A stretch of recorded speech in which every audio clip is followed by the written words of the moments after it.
Welcome to Tales of Resilience, the podcast that shares the real stories of the people behind animal rescue, the heartbreaks, the triumphs, and the moments that keep us going. I'm your host, Jolene, a mental health therapist and lifelong animal lover. This podcast is brought to you by Zodipaws, a heart-led company celebrating the bond between people and their pets, and Animal Rescue Hub, our free nonprofit directory supporting rescue groups across the country. This episode may include references of animal suffering and death, as well as themes of mental health, including suicide. Welcome to Tales of Resilience. I'm your host, Jolene, and I am delighted to bring on our next guest, Kate Tsyrklevich, a co-founder of Heartwood Haven Animal Sanctuary. Kate's journey of compassion started early, saving her lunches to feed stray dogs and trying to rescue kittens as a child in the former USSR. After moving to the US, she became deeply involved in animal rights, went vegan overnight in high school, and later worked in the veterinary field for 6 years. At Heartwood Haven, Kate and her team have rescued over 200 animals with a focus on those who are abused, neglected, or have special needs. She's dedicated her life to building a more compassionate world for both animals and humans. Kate, welcome to Tales of Resilience. Thank you. Yes. If I may, Yes, I just please. wanted to correct one statistic. Please. We have rescued over 2,000 farmed animals. My This goodness. was, we crossed that threshold. So it's a huge thing for us because that's 2,000 lives that otherwise we don't know what would have happened to them. Yeah, that's amazing. Thank you for the correction. 2000 is quite a milestone and Yep. definitely a reflection of a lot of hard work and dedication. hmm Well, thank you for being a part of this discussion about resiliency and what's needed to show up in this field of animal welfare. And so I'm wondering first if you would be willing to share a little bit more about your personal journey into the animal welfare space, and then, of course, shine the light on what Heartwood Haven is all about and more on the impact if you'd like.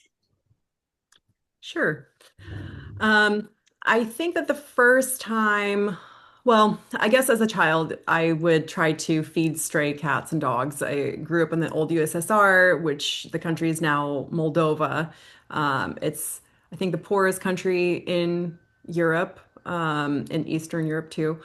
And so there's a lot of stray cats and dogs everywhere. I would take my lunches, save them, and go feed where I knew that there was like a pregnant mama dog nursing puppies. We couldn't really have cats or dogs, but I still tried to sneak them in. And then I was always that kid who would always bring, the classroom rats or gerbil or whatever classroom animal there was. I would always, bring them home. I remember in middle school, there was a tabling by some students, and they were educating everyone about laboratory testing on animals Mm. and mostly focusing on cosmetics as well as like toothpaste and household items and medical research as well. And just seeing those photos and becoming aware, of this, I remember had a very deep impact on me.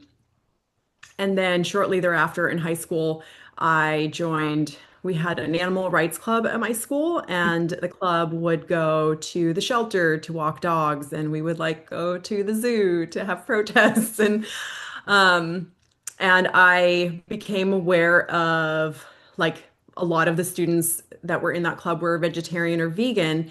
And I somehow found out about this video online put out by PETA in the very early days of YouTube called Meet Your Meat. And I think it's about a 15-minute video that goes into factory farms and slaughterhouse facilities. So you see what happens to the animals in animal agriculture.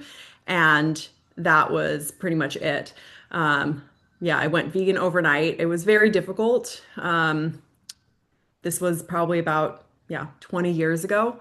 There wasn't the plethora of cookbooks and products and information.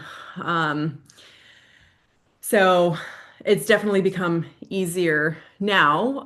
But yeah, that's been the journey, educating myself along the way about all the different things that happen. Um, I did study biological oceanography that talks a lot about fisheries and the impact of overfishing has on marine life and just the marine food webs. That also was quite impactful.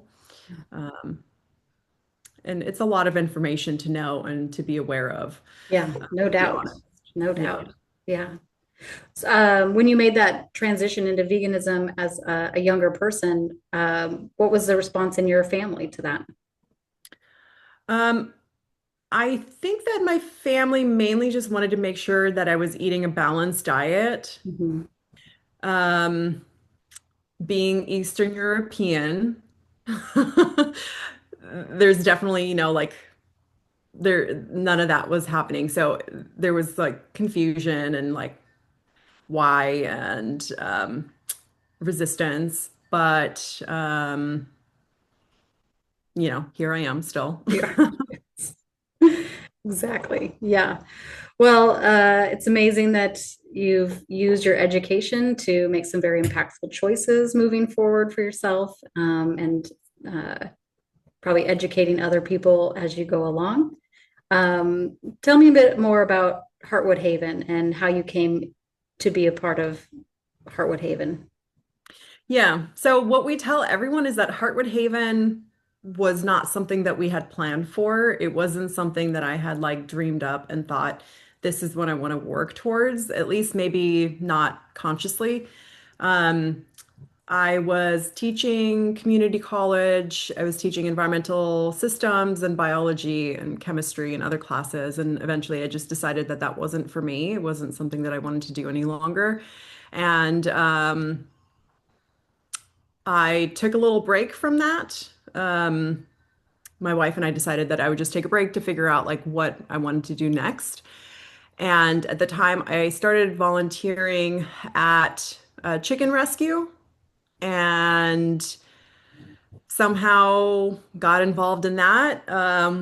It started with rescuing a cockfighting rooster and then rescuing some other dumped roosters. And then it was, rescuing some birds that were displaced from the fires in California. This was like 8 years ago, Mhm. and continued. And here we are.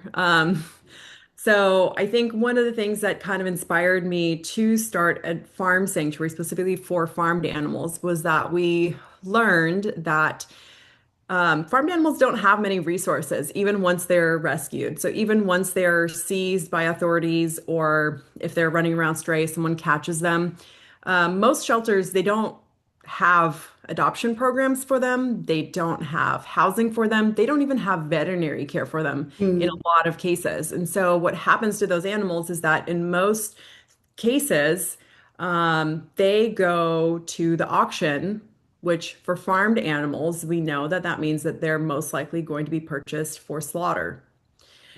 We've seen animals with huge, massive wounds not get any type of treatment, even when they're sitting in a humane society, Mm. to the point where they end up dying from that wound that was easily treatable.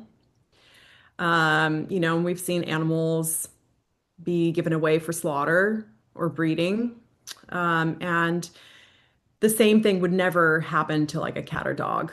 So it was really concerning seeing this happen to a farmed animal. So we decided to do something about it, which is open up, our home to them and come up with programs to try to help as much as possible. So, starting, a rescue and then an adoption program, as well as like a lifelong sanctuary program. And since then, we've expanded out to include more advocacy-based programs as well. Great. Yeah, you're doing a lot, it sounds like. Mhm. For those who maybe aren't necessarily versed on some of the language, would you be willing to share the difference between like a sanctuary and a rescue? Yeah, so I think, and I think that most of the time, sanctuary refers to if it's a um, lifelong, like you have the animals for their entire lives versus Mhm. rescue is not that. I don't really necessarily follow like Mhm. those terms. I think sanctuary is just a safe place Yeah. for animals. So we have both, lifelong animals here who are with us forever because they are just not adoptable. We can't find them a safe home.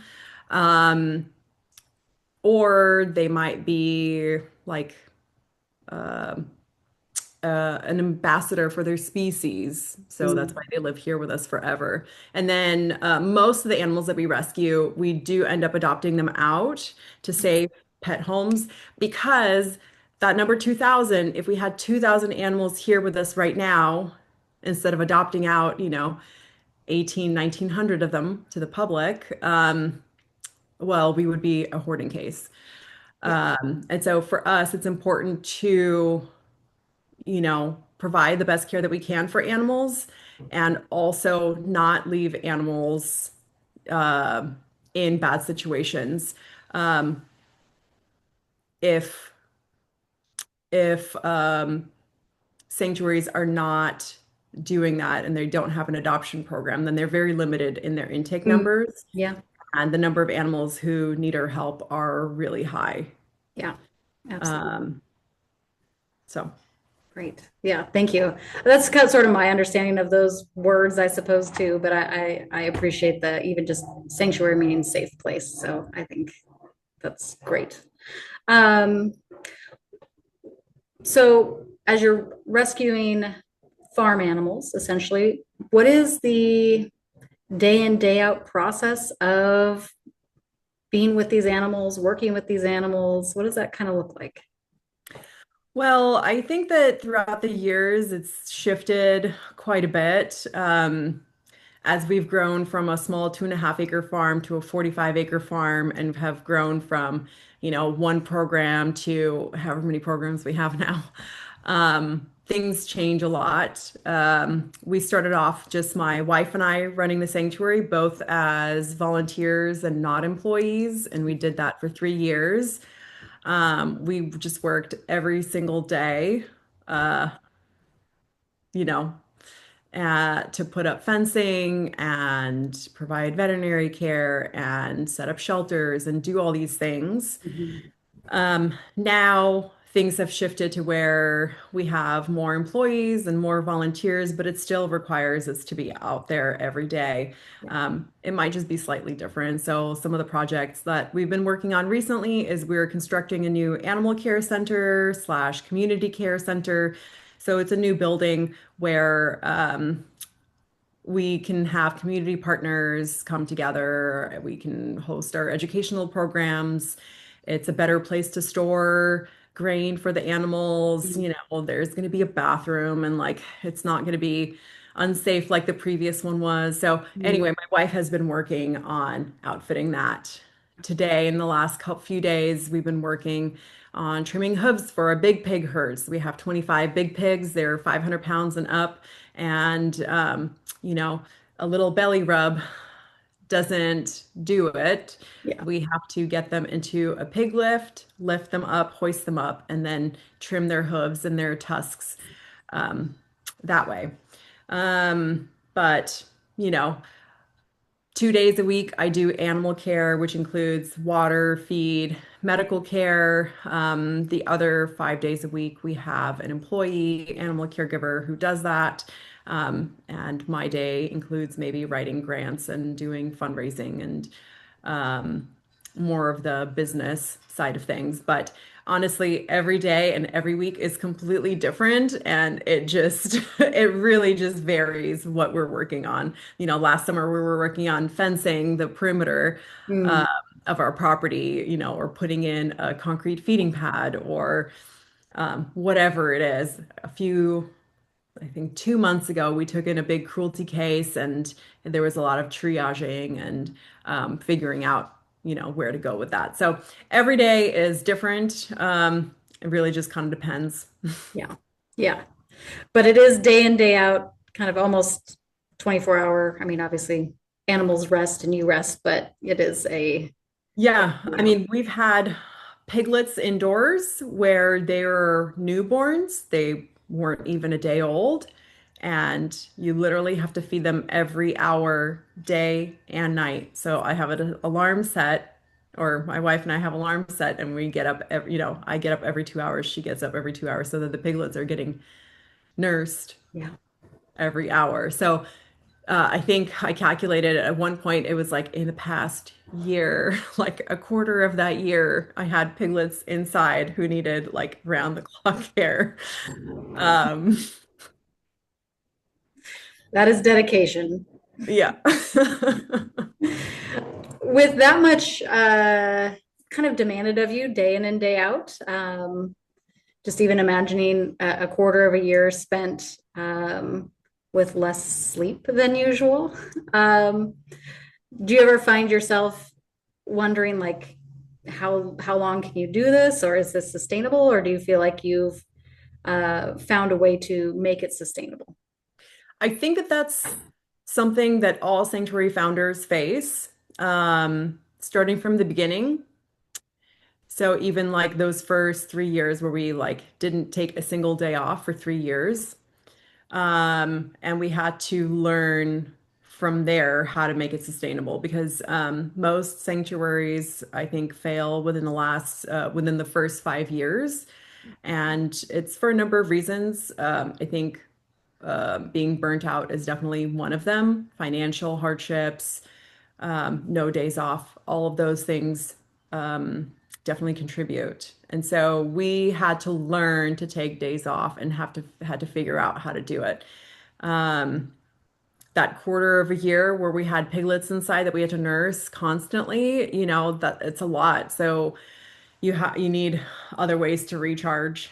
So that means if I'm nursing piglets all night, that means that during the day I'm going to be taking naps and not be, doing as much work and not overextend myself and not expect, you know, myself to accomplish as much as I would if I was getting a full night's sleep. Right.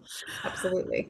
Yeah. So yeah, definitely it's a constant struggle. I think that in the sanctuary community, it's probably the number one biggest issue that people face. And I think it's something that self-care, taking days off, being able to go away, having like a regular weekend every week, Hmm. should just be promoted. And I don't think that there is enough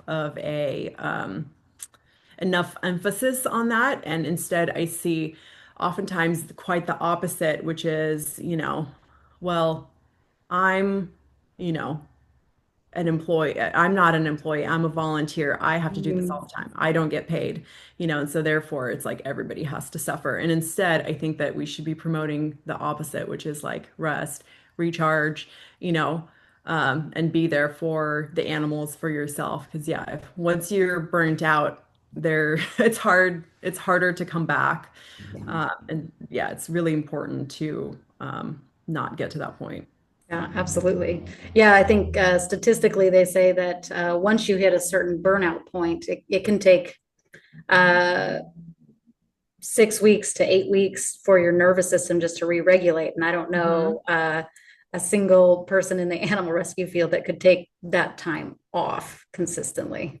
Yeah. So for us, that happens. I mean, I get burnt out. My wife gets burnt out. Like it happens, Yeah. right? So at that point, what we can do is like, okay, no more intakes. Hmm. Like no more taking in animals until we both decide like that we can, Yeah. um, or just try to figure out ways to do it. That for us, that's like one of the ways because we are such a high intake.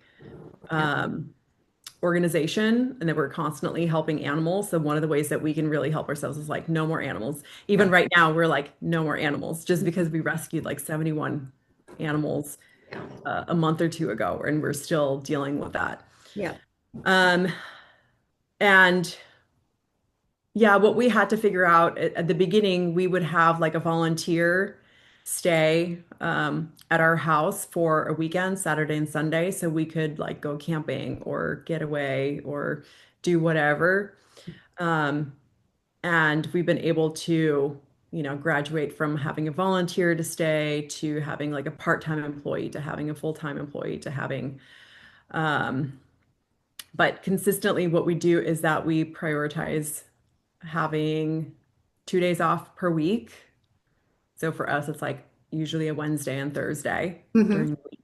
Yeah. Um, and also taking regular vacations and being able to just like get away from here. Because if if I'm here on the farm, I'm going to be working Yep. because I'm going to look outside and say, oh, I need to do wood chips. I need to do this. I need to do that. So even if I'm taking a day off, like I'm still working. Yep. And so we need to get away somewhere for like a week, a couple weeks at a time, in order to be able to like recharge and come back and be normal. Absolutely. Absolutely. Yeah, there's always reminders around of what needs to be done or what could be done. And so, Mhm. yeah, I really appreciate that you're able to, yeah, take that time and recharge and just kind of clear the head and clear the body. What do you think, if it's possible, but what do you think it would take to begin more of a cultural shift in the sanctuary space around kind of that self-care strategy? Well, I think that there's factions within the sanctuary community or the rescue community that definitely, promote that. I think that there is an awareness, and I'm not really sure.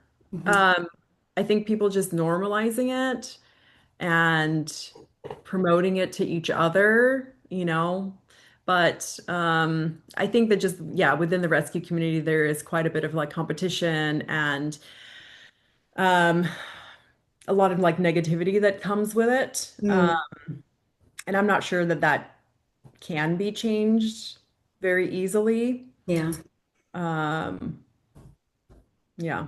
I yeah. wish I had an answer for you, but I'm right there with you. I think that it's so important and I wish that it was promoted a lot more than it is. Hmm. We would just have, I think, a much healthier community and Totally. everyone would benefit from it. Yeah. The humans, the animals, um, Yeah. the organizations themselves. Hmm. Yeah, absolutely. Yeah. Yeah, I'm sure there's no easy answer here. I mean, I think if there was probably an easier answer, maybe it would be happening a little more often, but definitely curious about your thoughts on it. I guess as we're talking about maybe perceptions within the community or differing approaches in the community, if we extend outward into like the generalized public, what would you say might be some misconceptions that people have about what you do or about even just farm animal rescue in particular, or any misconceptions? And what would you want people to know? Yeah, so I do think that there are a lot of misconceptions, like a lot. I mean, we've heard even things like, oh, I didn't realize that farmed animals needed to be rescued. That in itself is like, why does Heartwood Haven even need to exist? So, misconceptions everywhere. Obviously, with farmed animals, people don't see them as see them as a food animal who are, not smart, not intelligent, not on the same level as cats and dogs. Obviously, things like that. I think there might be misconceptions about I know for sure a lot of people have this dream of having a farm sanctuary, and that is like their goal. And I try to discourage people from that simply just Mhm. because I know what it does to you. And it's a lot easier to join another organization that already exists and help them along, Yeah. prevent some of that burnout from the founders. Or let's see. I think some people might think that we just kind of go out here, throw down some food, and we're like done for the day. I know one time we had a volunteer who was staying with us, and she asked my wife and I, like, don't you have any men to do the heavy lifting around here? So I think this work is just completely full of misconceptions and Totally. um, just day in and day out, you know.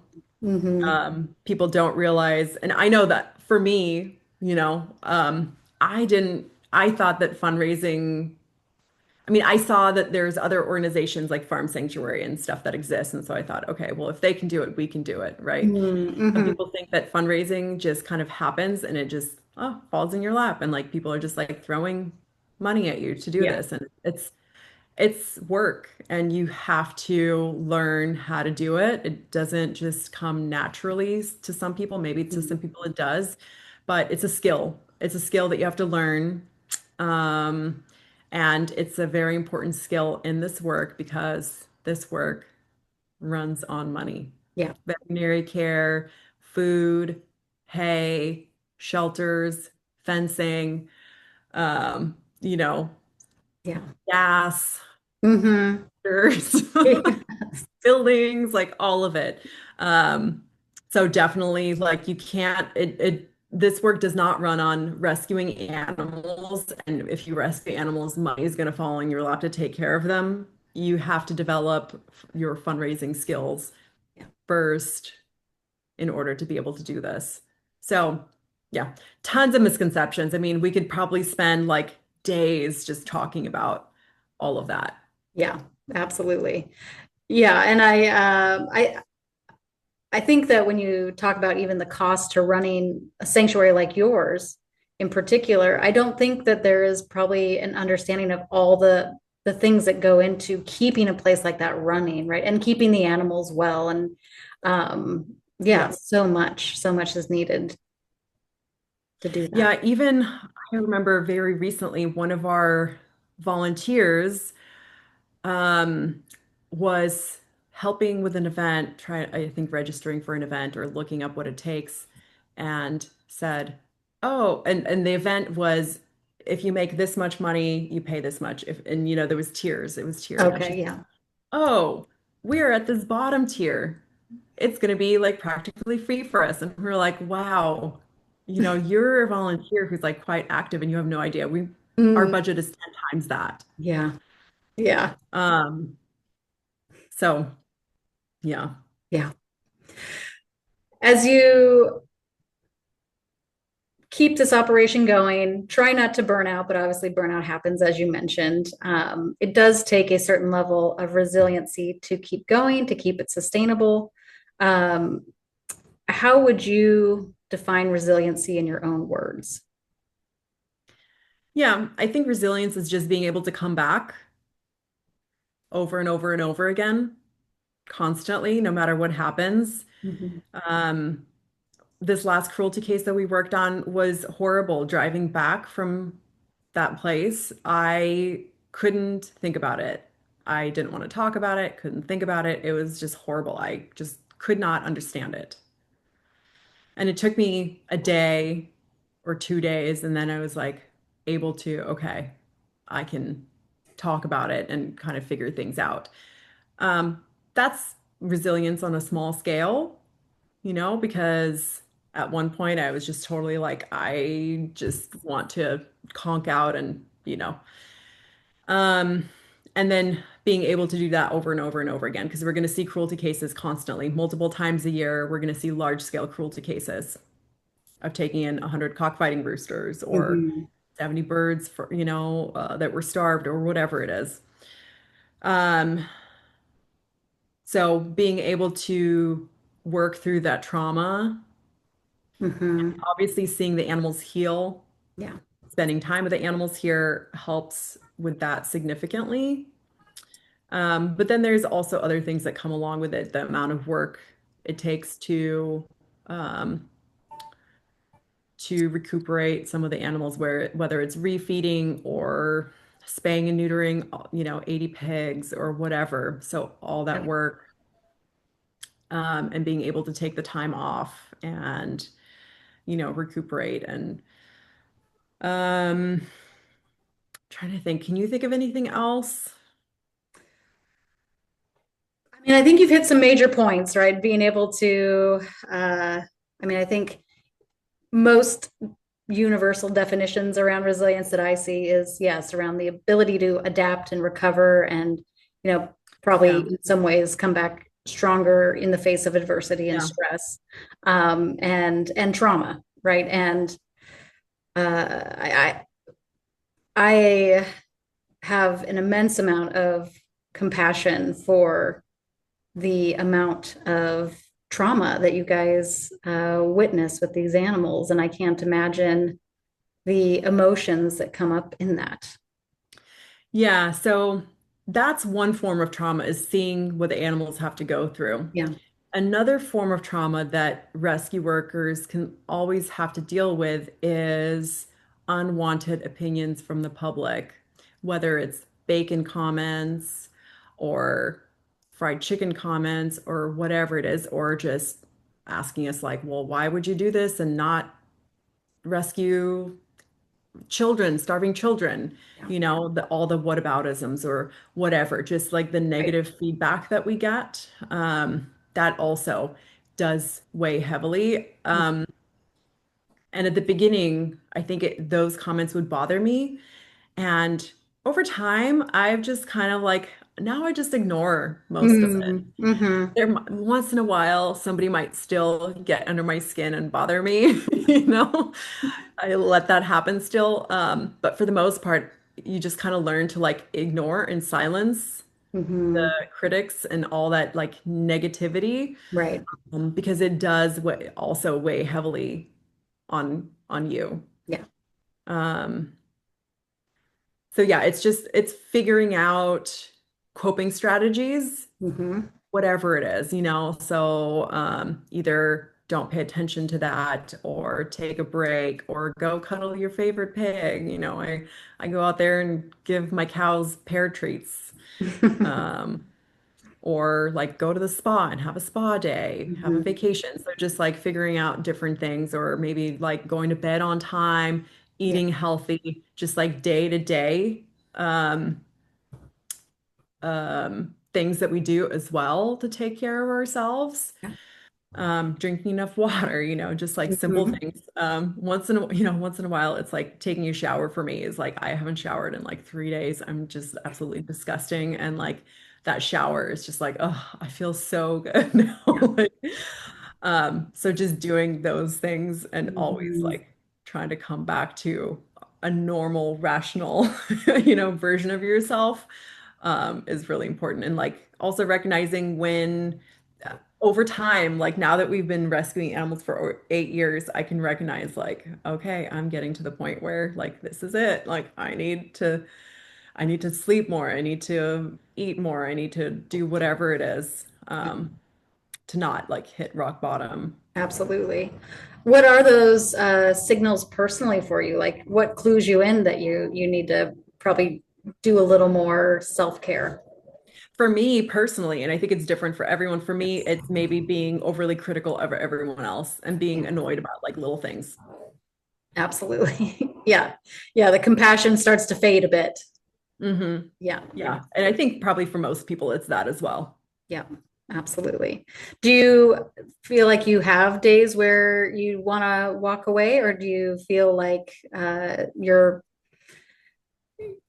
mission kind of keeps you in the game? I had that day 2 days ago. 2 days ago. When you're trying to get 1,000 pound pig in a pig lift that doesn't want to go in there, and you're, 130-pound person, like trying to make them go in there. Um, yeah, I have those days. I don't think that they really last, but it is definitely something that you're just like, oh my God, it would be so much easier if I didn't have to do this. Oh yeah, absolutely. Absolutely. Yeah, I think that we're in it for the long run. From the beginning, when we started the organization, one of our goals was that we are going to make it sustainable, and this organization is going to outlive us. So, Heartwood Haven needs to own the property that it's on. It needs to have a succession plan. It needs to be able to pay employees because if I decide to quit or I'm fired or I retire or whatever it is, there needs to be the ability to hire the next executive director or whatever it is that because the organization, yeah, it needs to go on beyond us. Yeah. Absolutely. Yeah, I mean, it's a real business, a serious business, one that you have to have those plans in place for. That's Yeah, because most of the time, if sanctuaries don't have that in place, then everything is on the founder's shoulders. mhm. And once you're a certain age, and man, I'm feeling it now. I'm turning 40 this year, and my body is not feeling like it was when I was 30. And I know that it's just going to continue downhill from here. Things just Um, get a little harder. yeah, every year it just gets harder and harder and harder. Um, and so, you know, we need to be able to have somebody else do this, Yeah. besides me. And we don't want to leave it where most places would have to like rehome the animals, shut the business down. Hmm. It's Hmm. not a great way for other rescues and shelters to have to constantly absorb Yeah. animals from other places. It's difficult. That in itself is a form of trauma or mental load or whatever, however you want to phrase it. Yeah. Um, so we just wanted to do it so that the animals would always have a home. Um, and we don't really, have to worry about what's going to happen once we decide to retire or don't want to do this anymore. Or Yeah. maybe we want to play a different role within the organization or whatever. Hmm. Absolutely. Um, Out of curiosity, how do you get 1,000 pound pig into the what did you call it? A pig lift. A pig lift, yeah. Um, it requires some engineering. Basically, you make a squeeze chute, and then Hmm. the only way for them to go is through Hmm. the lift. Yeah. But today, one of the pigs decided, no, I'm going to go around and just squeezed herself in this tiny little space. And I was like, okay, you're not going to go into the chute. I got it. Yeah. So, Yeah. Sometimes they outsmart us. hmm Yeah. in this case, it's really outsmarting and outstronging us. These Yes. animals are way stronger than we are. I mean, 1,000 pound pig can pick up over 1,000 pounds and toss it up in the air. Really. Oh, yeah. Whoa. So we're just tiny little ants compared to them. Yeah. And That's they're incredible. very kind to us that, we're still alive and walking. Yeah. Well, they must sense that that you're there for them, I'm assuming. Yeah, they know. Yes. Yeah. Not very happy about it, but they know. Yeah. I guess as we shift into talking about the animals a bit, is there a particular story of an animal that has changed you or impacted you or demonstrated an impactful story of resilience? Hmm. I know that we've had several animals here who have had like disabilities. Currently, we have a few who are either started off as fat blind, and that fat blindness will not go away. Mm, Um, or maybe they're partially paralyzed or paralyzed in their back legs, and just seeing them still living, doing everything that they possibly can, enjoying the sunshine, enjoying little things in life. Um, all of that, I think, is pretty cool to witness. We've had like a one-legged chicken. She got around on one leg. It was pretty amazing. Um, so those are always really great stories. I mean, I think that every single rescue, because the animals that we rescue come from the worst possible circumstances, most of the time, I think 85% to 90% of the animals we rescue come from cruelty cases. And mhm. those could be cockfighting busts or starvation, or there, we had some pigs who had not been fed in 6 months, and then they're having to eat dead members, dead other Mhm, animals mhm. because there's nothing else to eat. Yeah. Um, or whatever the situation might be, having someone hurt you so bad that you have a broken spine. Um, I think every single rescue is for these animals is a story of resilience, and in their own way, they show us, how to be better people.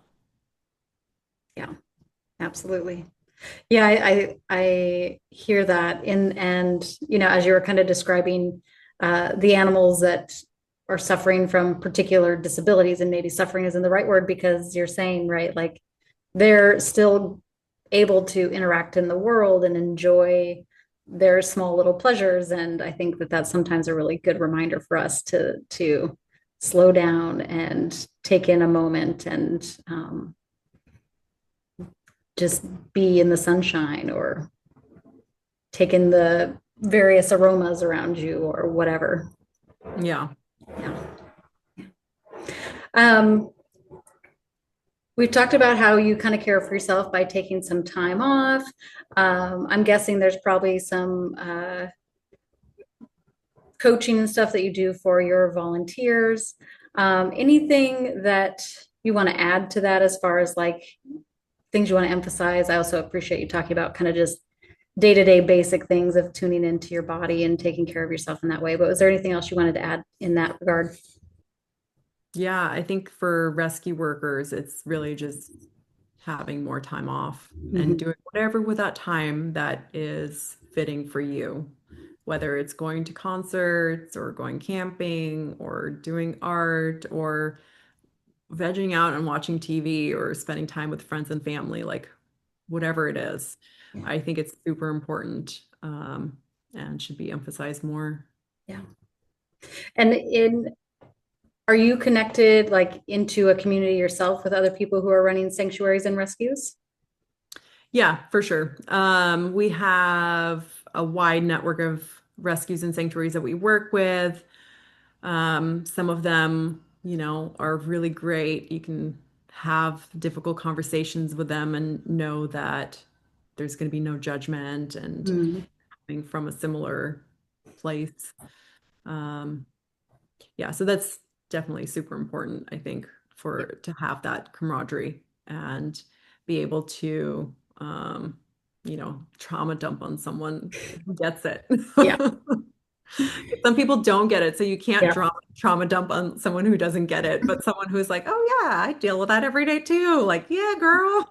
That's Yes. super important too. It's incredibly important. Absolutely. I mean, it's certainly true in the counseling world, right? Because, we get burnt out by, clients Yeah. sometimes. And if you tell, I've had experiences where if I've told a friend or someone in my little vicinity that, I'm just feeling kind of frustrated or burnt out by a particular situation, usually I'm confronted with oh, well, they're having a hard time. I'm like, I know, I know they're still frustrating me. So so finding ways to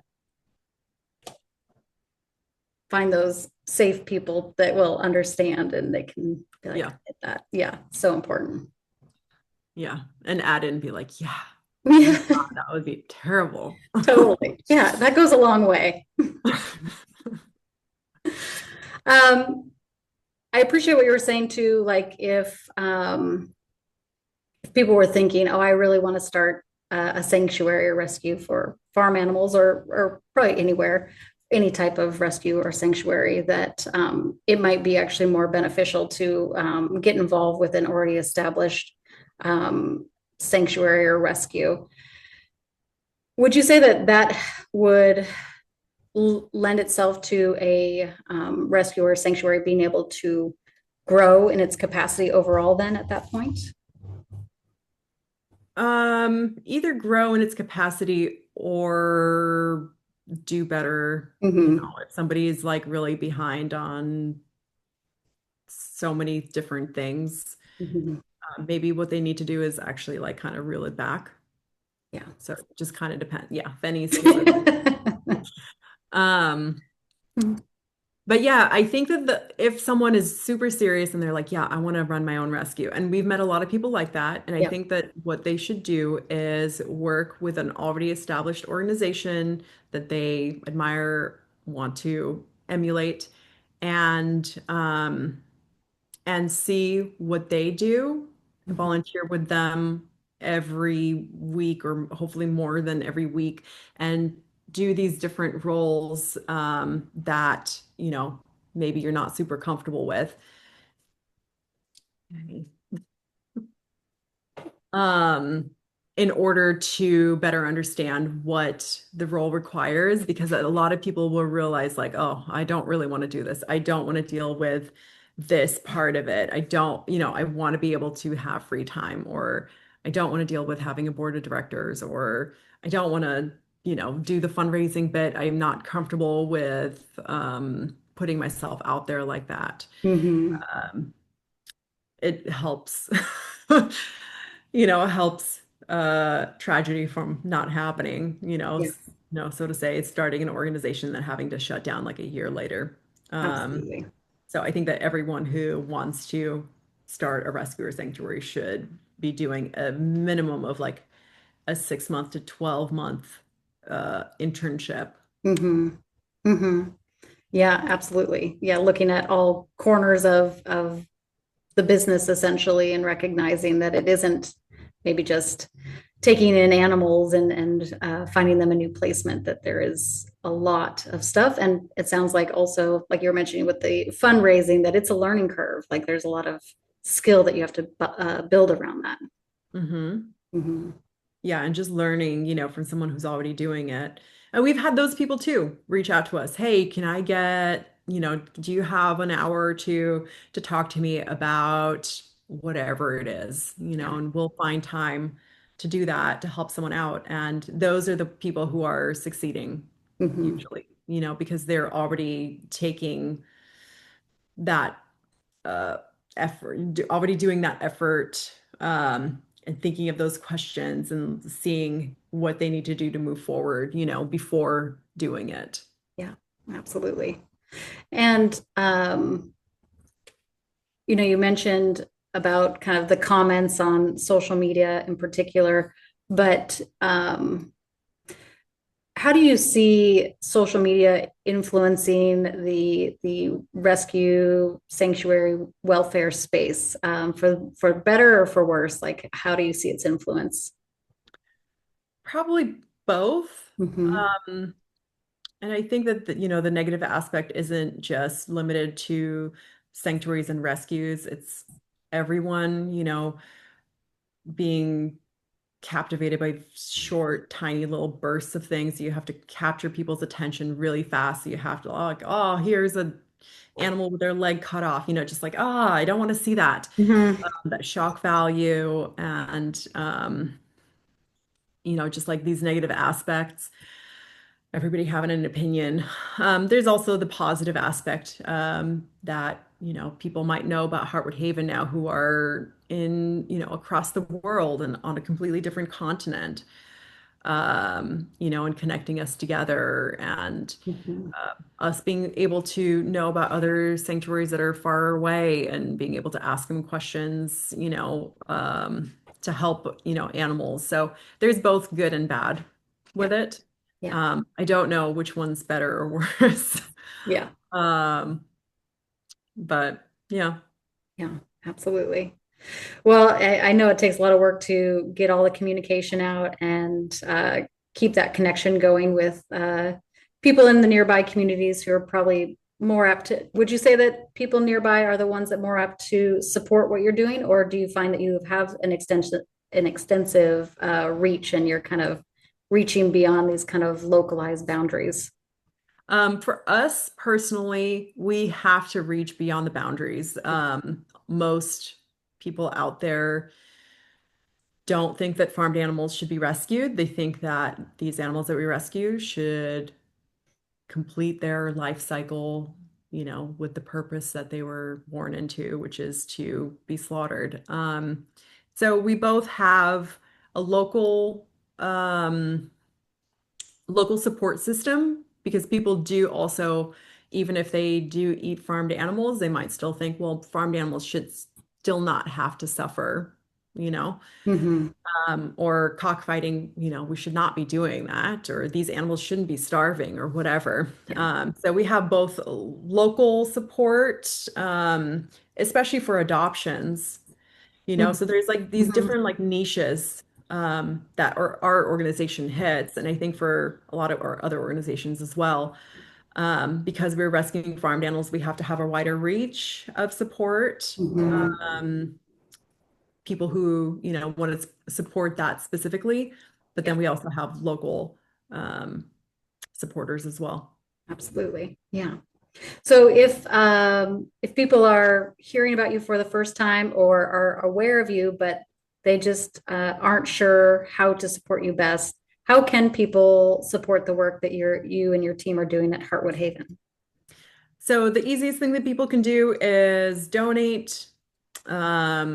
It's very easy to donate with one click from our website. There's other ways to donate as well, mailing a check. We have Venmo, we have PayPal, all those things. So the easiest thing to do is donate. Of course, there are other ways to help as well. It's just that um, people might not be able to do them. Not everyone has a farm to adopt farmed animals, Hmm. but Hmm. adopting a pig or a chicken is a great way to help. It helps us to continue to create space to take in more animals by placing some in safe homes. Volunteering also is a great way to help, which not everybody would be able to do. But we have volunteer hours daily. We love our volunteers. Um, that's another way to help. And of course, just spreading the word, sharing the stories, sharing our content and posts. Um, that's also another great way um, to Awesome. help. Yeah. Yeah, lots of avenues. Yeah, Yeah, I think so. Yeah. yeah. What is your need for volunteers now? I mean, I'm guessing always taking in volunteers, but what is the need currently? Yeah, we always need volunteers because volunteers can come and go. Recently, we've lost some volunteers who went off to college or started new jobs or whatever it is. So we have daily volunteer hours, typically 8 to 11 or 9 to noon, though there's some flexibility there. And yeah, we just need volunteers on any day of the week. We also just started doing work parties. That event is available on Facebook. Mm, So I think we're doing monthly work parties on a Saturday or Sunday every month. And you can see when it is in September and October and et cetera. great. And we'll work on just like different projects, whatever needs to be done around the farm at that point. It could be mud management, it could be pulling Mm, blackberries, it could be doing fencing work, it could be rubbing bellies. Rubbing bellies is always included with volunteering. yeah, Um, that's a lovely work perk. um, so yeah, we definitely are always looking for volunteers. We are not turning volunteers away. Yeah, absolutely. Yeah. Okay. Um, I had a thought and then it escaped me. So I guess what I'll say on that note is I will put all those links to your social medias and to your website in the podcast bio so that everyone can check you out, hopefully donate or volunteer or participate in some capacity to help support what you're doing. And I really appreciate you taking your time today because I know that you've been busy already today. So I deeply appreciate your time. And also you sharing your own wisdom and experience today. Absolutely. And I appreciate you continuously reaching out to us to make this happen. I do. I'm No, glad to be here. I'm glad that this podcast exists. yeah, So thank you thank you. too. Yeah, I know it's a tireless job. So I understand that it's not always easy to get to this random email with people wanting something from you. So uh, I'm a happily patiently persistent. So, all right, Kate. Well, thank you so much, and I hope you have a great rest of your day. And again, appreciate what you and your team are doing. Thank you. Thank you. Thank you again to Kate Tsyrklevich of Heartwood Haven for sharing their story. If you were moved by this episode, share it with a friend, follow us on Instagram, or leave a review. And until next time, may we all find our own tale of resilience.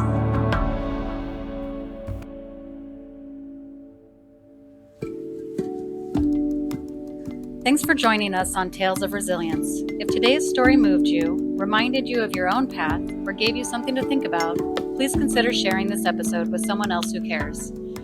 You can follow us on Instagram at zodi.paws and animal.rescuehub to stay connected, or visit zodipaws.com or animalrescuehub.org to learn more about both of these organizations. And you can also email us directly at info@animalrescuehub.org. And if you or someone you know has a story worth sharing, we'd love to hear from you. Until next time, be kind to yourself and never underestimate the power of a tale and a little resilience.